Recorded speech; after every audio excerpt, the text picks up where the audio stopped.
HOA Karen parked in my garage without asking, so I locked it and went off-grid for days.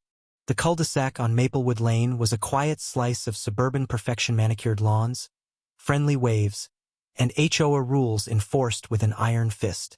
I, Nate, a freelance graphic designer, cherished my corner lot home for its solitude. My garage was my sanctuary, housing not just my car but my art supplies and a half-finished mural I'd been pouring my soul into. That piece shattered one crisp October evening when Karen, the HOA president, decided my garage was her personal parking spot. Karen was infamous. Her clipboard was a weapon, her smile a warning.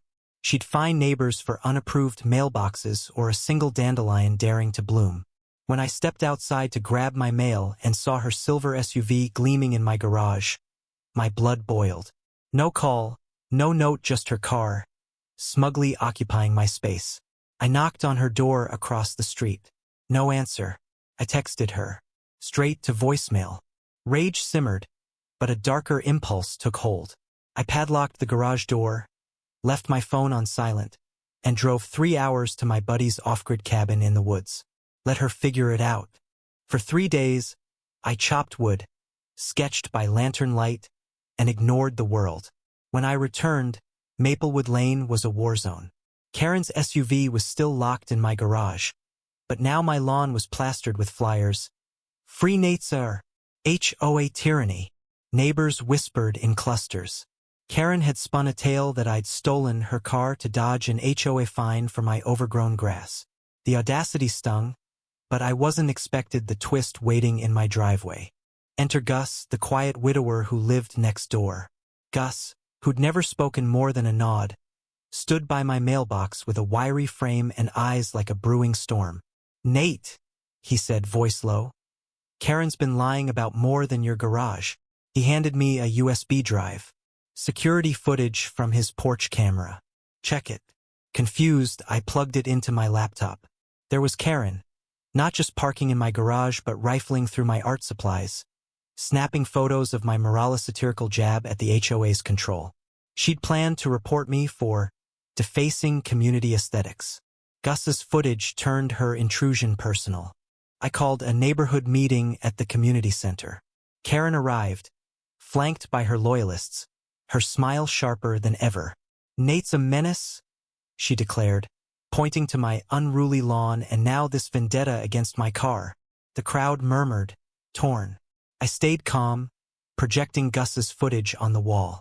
Gasps echoed as Karen's face drained of color. "You had no right," she sputtered, but the room turned. Neighbors who'd once feared her stood up, sharing their own Karen stories, fines for kids' chalk art, threats over holiday lights.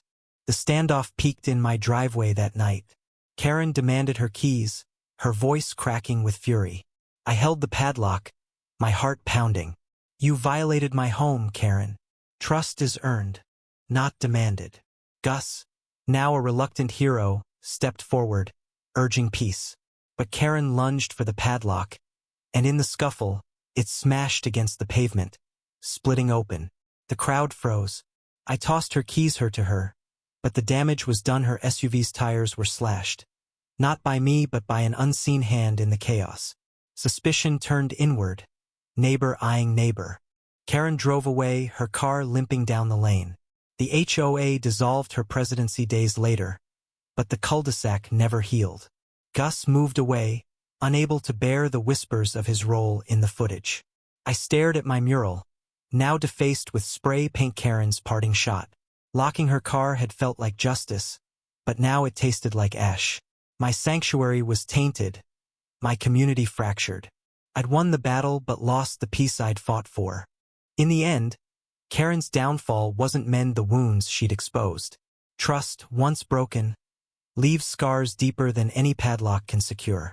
Was my revenge worth the cost? Share your thoughts below. Where does justice end and community begin when trust is shattered?